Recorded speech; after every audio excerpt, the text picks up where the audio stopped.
All right, American soccer is weird here on Morning Kicker, and I'm Robert. He's Jason. As I was getting this preparing for today's show, I was looking through the comments and a lot of the headlines around the U.S. national team, the arguments about the calendar switch. Will pro row work? Won't it work?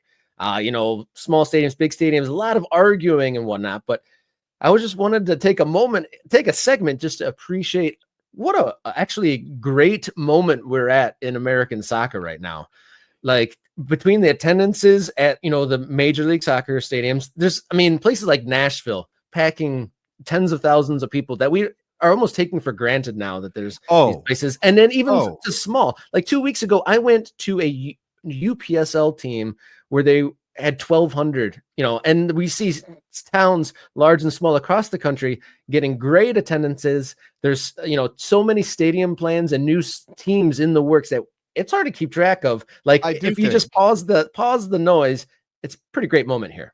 I do think that we are jaded as American soccer fans. I think we are cynics for the most part, and I'm not everybody. There are some people out there who really do appreciate what this is, but we are. And I said this when we were talking about USL launching the idea of promotion relegation and some of the things that we've been talking about recently, some of the videos that we've been putting up. We talked about the TV ratings for that CBS game a week ago on Sunday, and how great those numbers were, and what did it mean? What does it mean? And that's the thing. We are not capable of sort of just going, "Oh, that's awesome."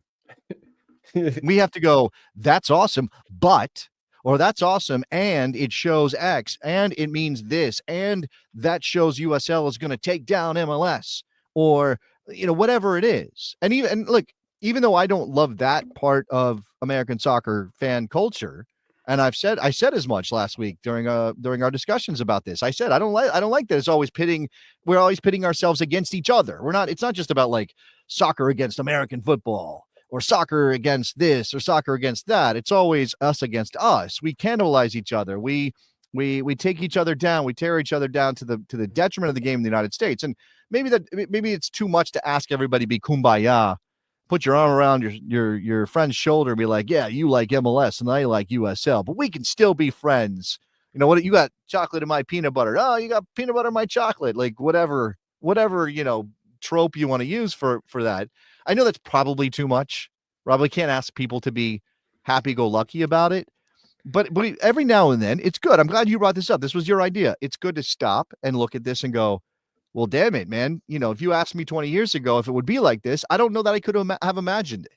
No, not at all. I mean, we are like you said, jaded and taking some things for granted. And like obviously there's some huge challenges ahead. Like these stadium plans, I mean, our plans right now, and with the current environment of building, I'm sure some of these projects are not going to get over the line as they're expected now. How many stadiums have been built? Right. And So again, many. like you kind of get slapped with this label of being like, oh, overly positive to the point of missing the negative things that could or missing the things that need to be fixed. Right. That this is this is what people are accused of. If you're like, oh, everything is that's so awesome. This is great. Look at this, look at that.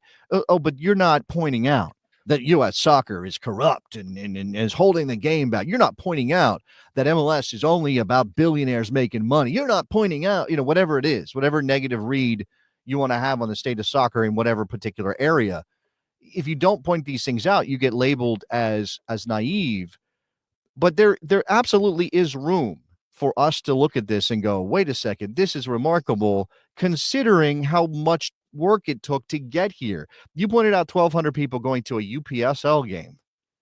That's ridiculous. We're talking about a stadium rendering today with Buffalo Pro Soccer announcing their plans. And maybe they don't get it off the ground, but you know who did build a stadium in the second division of American soccer, a jewel of the game? That's Louisville City. I mean, could you have pictured that sort of stadium being built for a non-first division, non-MLS team 20 years ago? Again, the idea that we sort of take this stuff for granted is as soon as it's done, that is to our detriment as well, right? Because we're not letting ourselves enjoy what this is. We're preventing ourselves from actually doing what fans are supposed to do, which is enjoy the thing you're engaged with. Why always be angry with something that is ultimately a pastime, a hobby, a side quest. I mean, I hope that if soccer stopped tomorrow, your life wouldn't be over. That it would be extremely sad. I would be lost, but I don't know that I would be like, in a year or two from now, the world can't continue. There's no soccer. It's not so important that if you pull the plug on it, the world stops moving. But it's important enough to us that if we're going to engage with it, we should go, "Hey, that's cool. That's great." I mean, you opened up a whole nother can of worms about if soccer stops, the world keeps moving. We've already lived through that once, and that was unpleasant. But I think that people's perspective of these pastimes has completely changed since that thing that we don't have to name that happened 5 years ago. I mean, was taken away from us, but it did come back, thankfully. And a lot of, I think that almost gave the COVID break almost gave people a time to plan.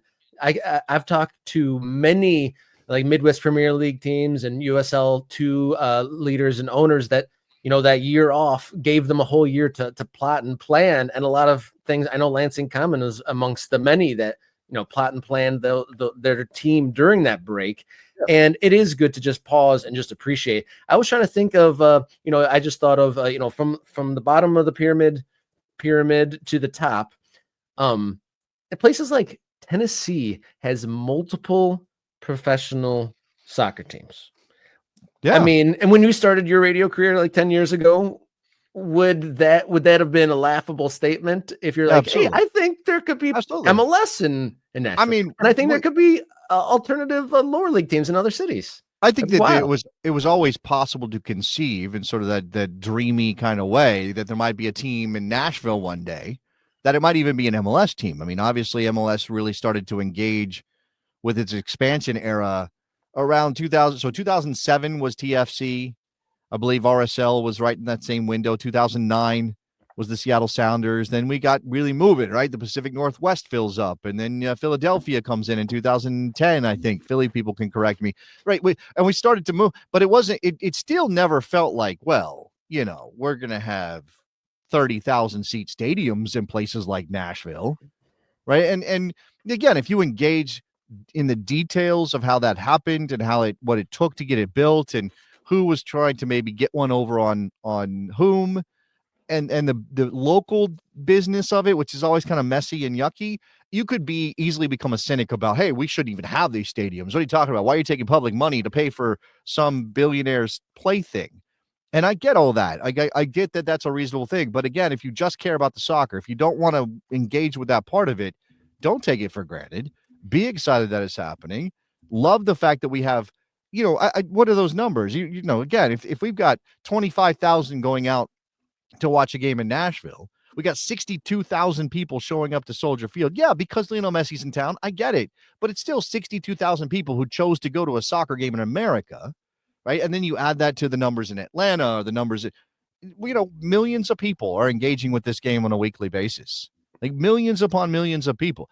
Now, this it remains true, and I think our audience is a perfect example of this, and it's why we're trying to pull some of these strings together. Like, we're trying to hold a bunch of stuff together at once. For sure. We are extremely fractured as an American soccer community, right? And you don't even have to go into USL and lower division this and engaging locally versus nationally and MLS, and you can just go, a lot of us are watching MLS, or a lot of us are watching USL, but a lot of us are watching the Premier League, and maybe those people aren't watching USL or MLS. And a lot of people are engaging with the Mexican League. By the way, the Mexican League, the Noel Guzman, Noel, I'm going to butcher that, but he stood backwards during a penalty kick from Sergio Ramos. Yeah, I saw that one. That's some high level tomfoolery. So people are engaging with that too, and then not engaging with the more domestic product. So American soccer, and I'm going to include all the fans of the Mexican League and everybody who watches La Liga or Serie A or Bundesliga from these shores. That's American soccer, right? American soccer is this big, vast sort of like one of those quilts where every square doesn't look like the next thing, and it's completely chaotic, and you're like, why? How does this even? But that's what this is. And I love it because I've been engaged with it for so long, and I love talking about the intricacies of it. But you could also argue that while that is beautiful in its own way, it also makes it harder for us to all pull in the same direction. So we'll see. We shall see. Just for an added note of context towards where, like, kind of the rising interest just in general soccer, because we talked about the USL ratings and how they were similar to MLS ratings, but then also in different places around the country that don't have Major League Soccer, people are attending the soccer that is in their backyards. So looking at the USL, the courtesy of Transfer Market .us, so that new team in Naples, Florida, is averaging 4,500 people, 4,500 in a 5,000 capacity stadium. I mean, wow. How much rascal parking do they need in Naples for all those people who are coming out? That's what I'm saying. Like, there's got to be such a disparity between like the players age I'm group sorry. and then the fan age group. I'm sure there are lots of young people in Naples. I'm just having some fun. But we have a couple minutes here. Like, let's just say, like, American soccer is in a good place and moving forward. We'll acknowledge what Sean is saying. Everyone is happy with where we are headed, but afraid that if we stop and enjoy the progress, we'll lose our momentum. That is the psychology of this, right? That we're constantly demanding more because we're afraid if we stop. And of course, and I wrote about the MLS calendar switch idea at my newsletter, which you can find if you follow me on Blue Sky. You'll see me linking to my newsletter. My piece on that dropped today, and I was less concerned about, like, what does this mean for the league, or is it a good idea? Which I did come down with an opinion. But I'm interested in sort of how people are split. The people who care about MLS are split. There's some people who are like, the league has to do this. Momentum, go after it. 2026, switch the calendar, engage with the transfer market. And there are lots of people who are fans and have been going to MLS games for 15 and 20 years. Are like, no, don't do this. I don't want to go to games in February. I don't want to have to figure out my schedule. My life is centered around the calendar as it exists now. And I think that is part of this, which I think is interesting. Again, we like MLS group, there are divisions over how to do this and all that stuff. So I will throw that out. Go read my piece on my newsletter where I break all that down. But since we have a couple minutes and we've acknowledged all these things and we're talking about growth of American soccer, I saw this today. I want to add this to the discussion. This is a brand new team. I just learned about this team courtesy of Front Row Soccer. So, by the way, support Front Row Soccer. My guys over there have been doing it for so long. My brain just blinked out on the name of Michael Lewis. Michael Lewis at Front Row Soccer. Go read Front Row Soccer. Michael Lewis covers soccer in New York, particularly better than anybody, and has been doing it for a long time. Every level. I didn't know this team existed. They're called the American Soccer Club. The American Soccer Club, New York. I think this is a Long Island outfit. I think this is out there. Now, I think what they've got is like a club that's got different levels, particularly like youth participation and stuff like that. But they are also, I think, going for a men's team. They're going for a senior level team to represent the 5-county area of the New York metropolitan region. So they want to be a New York team with New York players, which I think is admirable. Also, this badge is great. Come on, that's a great badge, right? What do we got here? We got a lighthouse. I guess that's Long Island, right? We got the Brooklyn Bridge. We've got the Statue of Liberty. We got a ball, and it's a modern ball. Give them credit for using a modern ball. Yeah, I imagine I know exactly kind of what they're going for here and where they're located based on all the context clues in this badge. So, and then always got to throw a soccer ball in there. I mean, what else are we playing if we don't know which ball we're using, right? I can't get over the article, and the American Soccer Club. There's none other.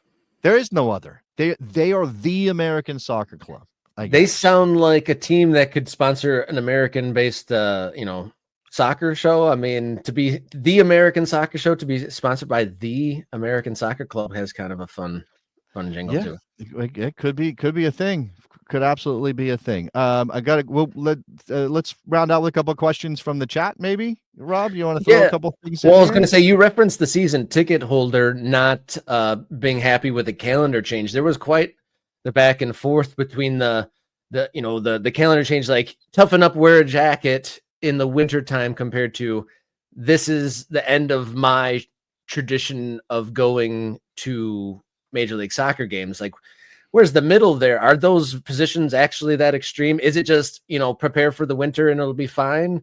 Or is this like breaking of all the traditions of people that have been going there a long time? Well, There's look, one of the things that we haven't established here is long-standing traditions that families over yeah, generations bake into absolutely, their absolutely. their family life, Yeah. and this just becomes part of their family and local lore. Or, is this that big of a deal, or is it just like, and then it changed and we move forward? Right. That's the decision that MLS is reckoning with, right? How many of those people do you leave behind if you decide to switch your calendar? And those people are the ones who have been buying tickets and paying you money and giving you, and if not for them, you probably don't have a league. And I know that people think of MLS as this big corporate behemoth that doesn't care about anybody personally, but that is something they have to consider. They're not going to just like, oh, well, we're just going to, scorched earth these fans because we have to switch the calendar. I mean, that is something that you go into.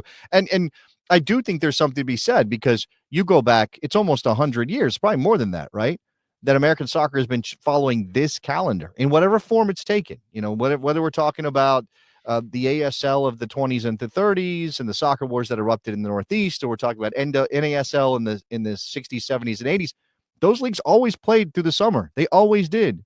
Why? Again, you have to go back, I guess, to the beginnings of professional soccer in America to figure that out. But no one's ever really considered swapping the calendar until the Super League in USL with the Women's League is doing that. So this can either be a bonus or something we can address later in the week, but you were talking about the delaying of the calendar switch until later on, or maybe never.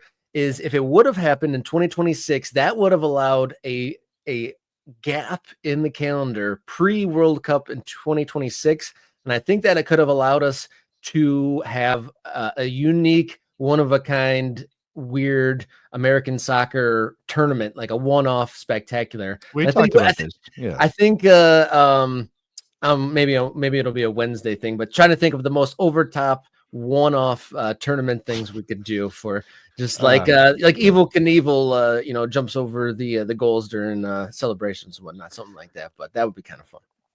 But There's some options there. Jason's totally sold on the idea. Count on it on the next episode of Morning Kick Around. Thank you so much for tuning into today's episode. If you haven't done it already, subscribe. Morning Kick Around is trying to hit that 2,000 subscriber mark. And we, if you haven't done so already and you're tuning in, hit that button. Tell your friends and family to do so after that. Follow along on social media at mkickaround, X, Instagram, and Blue Sky. Write us a note. morningkickaround@gmail.com. You can support financially on both with a membership on YouTube and on coffee.com/morningkickaround. Thank you to everyone who supported over there over the weekend. I listed everyone's name off on Friday, and I might just do that next Friday again, or the next episode when we come to a nice round number. But thank you everyone who's subscribed there. Got any final words there, Jason? No. Oh, thank you very much for being part of the show. Tell somebody about Morning Kick Around, and check out my newsletter and my Blue Sky and all the links that are out there that'll help you find all the stuff that's happening around the show and around me. All right. 6-2 Western Michigan hockey won over the weekend. And until next time, everybody, enjoy your soccer.